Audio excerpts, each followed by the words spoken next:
सुबह के 7:30 बजे छोटे से कस्बे में हलचल शुरू हो चुकी थी। लोगों की भीड़ बाजार में सामान खरीद रही थी और बच्चे स्कूल जाने की तैयारी कर रहे थे। लेकिन आज का दिन साधारण नहीं था। कस्बे के स्कूल के प्रांगण में एक घटना ने सबका ध्यान खींचा था। संपत नाम का एक 15 साल का लड़का जो पढ़ाई में बेहद होशियार और ईमानदार था, स्कूल के बाहर खड़ा था।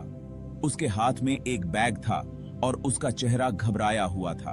तभी स्कूल के प्रिंसिपल रमन सर बाहर आए और पूछा, संपत, क्या हुआ?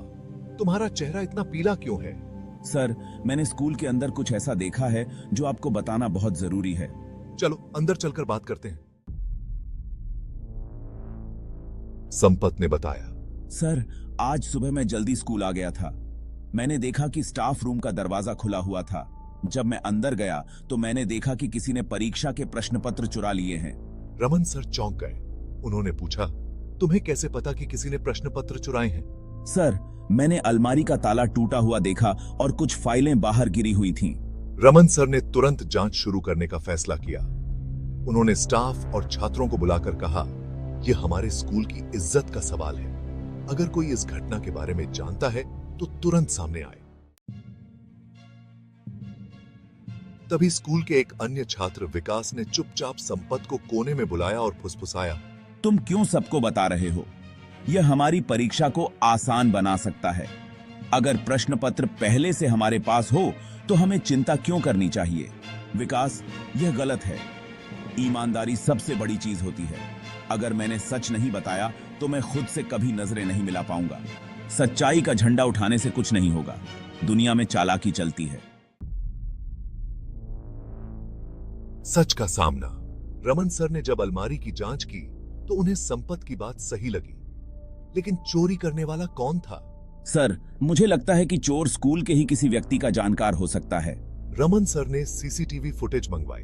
फुटेज में साफ दिखा कि चोरी रात के वक्त हुई थी और चोरी करने वाला व्यक्ति स्कूल के चौकीदार रघु काका थे। चौकीदार की सच्चाई। सर, मुझे ऐसा करने के लिए मजबूर किया गया। मेरे बेटे का इलाज करवाने के लिए मुझे पैसों की जरूरत थी। एक बाहरी व्यक्ति ने मुझे पैसे देने का वादा किया और मुझसे यह काम करवाया। संपत की आंखों में आंसू आ गए। काका, आपने गलत किया, लेकिन अगर आपने पहले ही मदद मांगी होती तो शायद स्कूल आपकी मदद कर देता। गलती हुई है, लेकिन हम इसे सुधार सकते हैं। स्कूल आपकी मदद करेगा, लेकिन आपको अपने किए की सजा भी भुगतनी होगी। संपत की ईमानदारी और साहस ने न केवल स्कूल की इज्जत बचाई, बल्कि यह भी सिखाया कि गलत रास्ता चुनने से बेहतर है सही रास्ते पर मदद मांगना। सच्चाई और ईमानदारी कठिन हो सकती है, लेकिन यह हमेशा सही होती है। जब आप सच्चाई का सामना करते हैं, तो आप न केवल खुद को बल्कि दूसरों को भी सुधारने का मौका देते हैं।